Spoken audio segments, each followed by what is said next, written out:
주신 하나님 말씀은 대학의 신명기 18장입니다.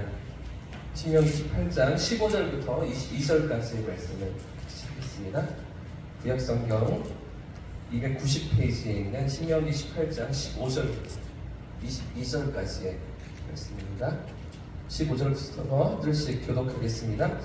내 하나님 여호와께서 너희 가운데 내 형제 중에서 너를 위하여 나와 같은 선지자 하나를 일으키시리니 너희는 그의 말을 들을지니라.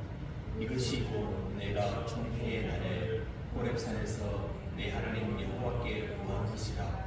곧 내가 말하기를 내가 다시는 내 하나님 여호와의 음성을 듣지 않게 하시고 다시는 이 큰 불을 보지 않게 하소서.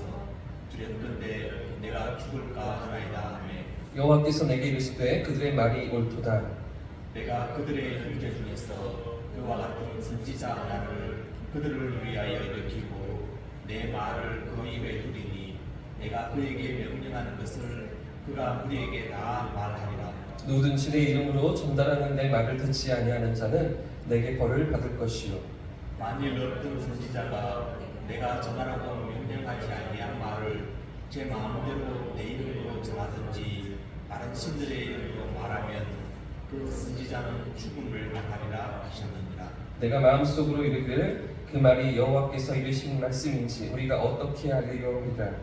만일 선지자가 있어 여호와의 이름으로 말한 일에 증언도 없고 성취함도 없으면 이는 여호와께서 말씀하신 것이 아니요 그 선지자가 제 마음대로 말하리니 너는 그를 두려워하지 말지니라. 아멘. 할렐루야. 오늘 하나님께서 말씀으로 우리 삶을 붙드실 줄 믿습니다. 우리가 살피고 있는 신명기 오늘 읽었던 18장 말씀은 모세의 두 번째 설교에 해당하죠. 하나님께서 이스라엘 백성들에게 어떤 삶을 기대하시는지, 가나안 땅에 들어가서 어떻게 살아가야 하는지 그 하나님의 마음을 자세히 전달하고 있는 모세의 설교입니다.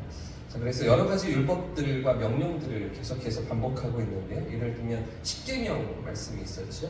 또 바른 예배가 어떤 것인지, 안식일에 대한, 절기에 대한 그런 말씀들도, 율법들도 가르치고 있었습니다. 정결법도 있었고요. 또 면제에 대한 규례, 어제 안식년에 대한 규례, 그리고 그런 삶의 현장에서 어떻게 약속의 땅을 누려야 하는지 자세히 가르치는 말씀들이 계속해서 주어지고 있었습니다. 그러나 이렇게 당부하고 또 많은 당부를 했음에도 불구하고 모세는 노파심이 일어났던 것 같습니다.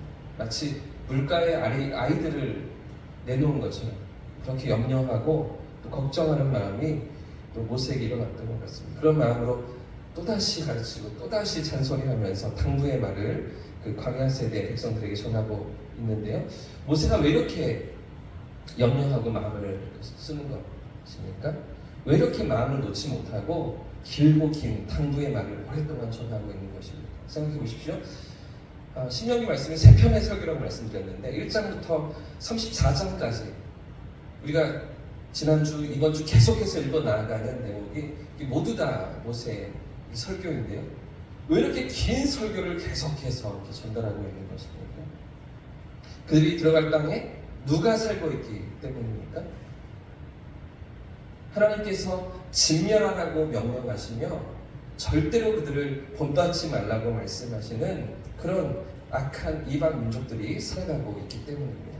그들에게 물들까봐, 그들에게 영향을 받을까봐 모세는 계속해서 하나님의 마음으로 당부의 말씀을 전하고 있는 것이죠. 오늘 본문 위에 보십시오. 9절부터 12절까지의 말씀을 같이 한번 읽어보겠습니다. 9절부터 12절 시작. 내 하나님 여호와께서 내게 주시는 땅에 들어가거든 너는 그 민족들의 가증한 행위를 본받지 말 것이니 그의 아들이나 딸을 불 가운데로 지나게 하는 자나 점쟁이나 기륭을 말하는 자나 요술하는 자나 무당이나 진언자나 신접자나 박수나 초혼자를 너희 가운데 용납하지 말라. 이런 일을 행하는 모든 자를 여호와께서 가증히 여기시나니 이런 가증한 일로 말미암아 내 하나님 여호와께서 그들을 내 앞에서 쫓아내시니라. 아멘.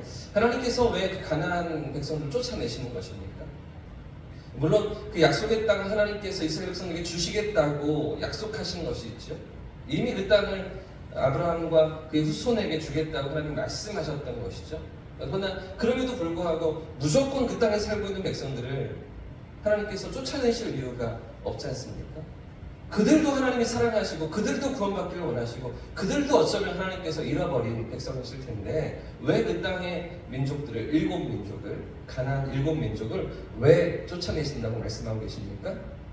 12절에 보시면 이런 가증한 행위로 말미암아, 그죠? 하나님께서 그들의 가증한 행위 때문에, 악한 죄 때문에 그들을 심판하시고 진멸하시는 것입니다. 그들의 민족의 가증한 행위를 본받지 말 것이니 이렇게 당부하셨던 이유는 그들이 그 땅에 들어가서 그들 가운데 영향을 받으며 그들처럼 동화될 것을 염려하셨기 때문이죠. 하지만 이런 신신당부와 경고에도 불구하고 이스라엘 백성들이 어떻게 반응합니까? 조금 지나서 이제 사사기에서 우리 살피게 될 것인데요. 그 약속의 땅을 누리면서 그 풍성한 하나님의 복을 누리면서 이 마음을 지키지 못하고 이렇게 모세의 설교대로 살아가지 못하고 어긋난 길로, 죄의 길로, 그 우상을 숭배하는 길로 나아갔다는 것이죠. 그래서 이런 그들이기 때문에 이렇게 쉽게 까먹고 마음을 지키지 못할 것을 알기 때문에 하나님께서 모세를 통해 또 약속의 말씀을 하나 주시고 계십니다. 이토록 연약한 백성들을 위해서 하나님께서 또 하나의 조치를 행하시는데요. 15절 말씀, 오늘 읽었던 15절 말씀을 같이 한번 들겠습니다. 시작. 내 하나님 여호와께서 너희 가운데 내 형제 중에서 너를 위하여 나와 같은 선지자 하나를 일으키시리니 너희는 그의 말을 들을지니라. 이렇게 연약한 이스라엘 백성들을 위해서 하나님이 무엇을 준비해 놓으셨습니까?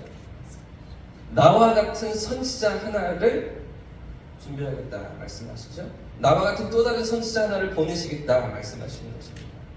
이렇게 당부의 말씀을 전하고 있는 모세와 같은 그런 선지자 하나를 세우셔서 우둔하고 어리석은 백성들을 깨우치시며 돌이키게 하시고 다시 바른 길로 나아갈 수 있도록 이끄시겠다. 그렇게 하나님께서 약속하신 것입니다. 이제 곧 모세는 세상을 떠나게 되죠. 40년 동안 그 광야 생활을 이끌면서 험난한 그 인생의 길을 앞서 걸었던, 인도했던 모세는 그들을 떠나게 될 것이지만 하나님께서는 또 다른 선지자를 보내셔서 그 백성들을 인도하시며 하나님 앞으로 이끄실 것이라고 약속하셨던 것입니다. 18절 말씀도 보십시오. 또 똑같은 말씀이 반복되고 있는데 18절 말씀도 같이 읽겠습니다. 시작. 내가 그들을 형제 중에서 너와 같은 선지자 하나를 그들을 위하여 일으키고 내 말을 그 입에 들이니 내가 그에게 명령하는 것은 그가 우리에게 다 말하리라. 동일한 표현이 반복되고 있죠. 모세 너와 같은 선지자 하나를 백성들을 위해서 일으키겠다. 그리고 하나님의 말을 그 입에 두겠다라고 말씀하시는 것입니다. 그렇다면 이 너와 같은 선지자는 누구입니까? 모세와 같은 그런 선지자, 어떤 선지자를 말씀하시는 것입니까? 먼저는 모세의 뒤를 잇는 여호수아겠죠. 그렇죠? 백성들을 인도하고 남은 과업을, 땅을 정복하는 과업을 완수하고 앞서 진행하는 지도자 여호수아를 세우시겠다는 약속이겠죠. 그래서 신명기 마지막 부분에 신명기 30장부터 그 마지막 34장까지의 말씀을 보시면 이제 모세를 이어서 리더십을 여호수아가 이어가는 장면이 우리가 뒤편에서 보게 될 것입니다. 그러나 오늘 이 약속의 말씀이 단지 여호수아만 가리키는 것일까요? 여호수아 한 사람만 이야기하는 것입니까? 그렇지가 않죠. 여호수아도 세상을 떠납니다. 여호수아도 모세처럼 그들을 떠날 것입니다. 하지만 그 뒤에도 하나님은 끊임없이 사무엘을 보내십니다. 또 사사들을 보내십니다. 또다시 선지자들을 보내시면서 계속해서 그 백성들을 인도하시는 하나님의 신실하심이 약속되고 있는 것이죠. 사실 이스라엘 백성들은 신실하지 못했습니다. 하나님 말씀대로 순종하지 못했습니다. 하나님의 말씀을 끊임없이 경험하고 그 말씀이 찾아오시고 그 인도하심을 그들이 경험해야 했지만 그러나 백성들은 그 약속의 땅을 누리며 살아가면서도 그 하나님의 말씀을 잊어버리고 이방 민족을 따르는 길로 나아가던 모습이었죠. 그런데도 불구하고 하나님은 계속해서 신실하심으로 그들의 삶을 인도하셨던 것입니다. 변함없는 사랑으로 여호수아를 보내시고 사사들을 보내시고 선지자들을 보내시면서 당신의 백성들을 돌보셨던 것이죠. 하지만 이런 하나님의 신실하심이 결국에는 어떤 모습으로 그들 가운데 나타나게 됩니까? 이 하나님의 선하심이 결국에는 어떤 모습으로 우리 가운데 나타나게 되었습니까? 이토록 연약하고 범죄하고 하나님과 원수되어 살아가는 인생들을 위해서 하나님은 결국에 어떤 선지자를 보내주십니까? 당신의 아들을 보내주십니다. 할렐루야! 영원한 생명의 길로 인도하시기 위해서 예수님을, 당신의 독생자를 우리 가운데 보내주셨던 것이죠. 그래서 구약의 모든 약속의 말씀이, 모세 오경도 마찬가지고요, 또 역사서도 마찬가지고요, 또 선지서들도 마찬가지인데, 이 모든 구약의 약속의 말씀이 우리 가운데 성취되고 있음을 보여주는 신약 성경이 마태복음이잖아요. 마태복음이 모든 구약의 말씀들을 인용하면서, 구약의 약속의 말씀, 구약의 모든 언약의 말씀들을 인용하면서 그것이 어떻게 예수님을 통해서 성취되고 이루어졌는지 가장 선명하게 보여주는 말씀이 마태복음인데요. 마태복음이 예수님에 대해서 이렇게 가르쳐주는 것이죠. 마태복음 21장 11절 말씀을 보시면 이렇게 기록합니다. 무리가 이르되 갈릴리 나사렛에서 나온 선지자 예수라 하니라. 다시요. 무리가 이르되 갈릴리 나사렛에서 나온 선지자 예수라 하니라. 예수님에 대해서 뭐라고 지칭하고 있습니까? 선지자라고 지칭하고 있죠. 물론 이 호칭이 전부는 아닙니다. 예수님께 있어서 이 호칭으로 충분하진 않습니다. 하지만 구약에 약속된 나와 같은 선지자 하나라고 말씀하신 그 대목을 성취하기 위해 오신, 선지자로 오신, 우리를 인도하시고 우리를 하나님께로 이끄시기 위해서 오신 예수님을 가리키는, 그 성취를 가리키는 마태의 기록인 것이죠. 선지자로 오셨다는 것입니다. 신명기의 약속과 같이, 하나님께서 모세를 통해 주셨던 말씀과 같이 그와 같은 선지자 하나를 우리 가운데 보내셨다는 것이죠. 또한 여기서 끝나지 않습니다. 오순절 성령 강림 이후에 초대교회가 시작되는 가운데서도 베드로는 이렇게 선포하는, 이 부분은 좀 살펴봤으면 좋겠습니다. 사도행전 3장 말씀을 같이 찾아봤으면 좋겠는데요. 사도행전 3장 22절과 23절 말씀을 찾아보겠습니다. 신약성경 사도행전 3장 22절, 23절 말씀 190페이지에 있습니다. 22절과 23절을 같이 읽어보겠습니다. 시작! 모세가 말하되 주 하나님이 너희를 위하여 너희 형제 가운데서 나 같은 선지자 하나를 세울 것이니 너희가 무엇이든지 그의 말을 들을 것이라. 누구든지 그의 선지자의 말을 듣지 않을 자는 백성 중에서 멸망을 받으리라 하였고, 또한 사무엘 때부터 이어 말한 모든 선지자도 이때를 가리켜 말하느니라. 할렐루야! 지금 모세에게 주셨던, 모세가 말했던 그 모든 약속을 그대로 지금 베드로가 반복하고 있죠. 22절에 너희 형제 가운데서 나 같은 선지자 하나를 세울 것이니, 그 말씀을 그대로 인용하고 있습니다. 근데 그 선지자 하나가 오신 일이 언제 이루어졌다고요? 언제 성취되었다고요? 23절에 보시면 마지막에 이때를 가리켜 말하는 거예요. 그죠? 그러니까 여호수아를 가리킨 것도 맞습니다. 사사들을 가리킨 것도 맞습니다. 선지자들을 말씀하신 것도 맞지만, 그러나 진정한 성취는 언제요? 예수님의 오심으로, 예수님께서 이 땅 가운데 오심으로 이때에 이루어졌다고 베드로는 성령의 감동을 받아서 설교하고 있는 것이죠. 할렐루야! 하나님께서 모세를 통해 주신 약속의 말씀, 너와 같은 선지자 하나를 이 땅에 보내시겠다라는 말씀, 그것이 어떻게 이루어진 것입니까?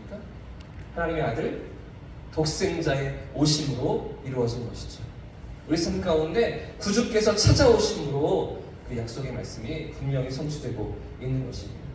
그 구주께서 오늘도 우리 삶 가운데 함께 하시는 줄 믿습니다. 이스라엘 백성들을 광야길에서 인도했던 모세와 같이 어디로 나아갈지 몰라서 향방을 알지 못하고 방황하던 그 백성들을 인도하던 모세와 같이 바른 길이 어디인지, 하나님이 원하시는 길이 어디인지 그 길로 나아가도록 이끌었던 모세와 같이 그 나와 같은 선지자 하나로 이 땅 가운데 오셔서 우리의 삶을 돌보시고 인도하시고 바른 길을 가르치시는 우리 구주께서 우리 삶 가운데 오늘도 함께 하시는 줄 믿습니다. 오늘도 우리의 삶이 고아와 같이 고독하게 외로움 속에서 나 혼자 살아가는 것이 아니라 우리 구주의 인도하심 앞에서 그 선하신 손길 앞에서 우리 삶이 있음을 기억하며 믿음으로 주님과 동행하는 복된 하루가 되시기를 예수님 이름으로 축복합니다. 축복합니다.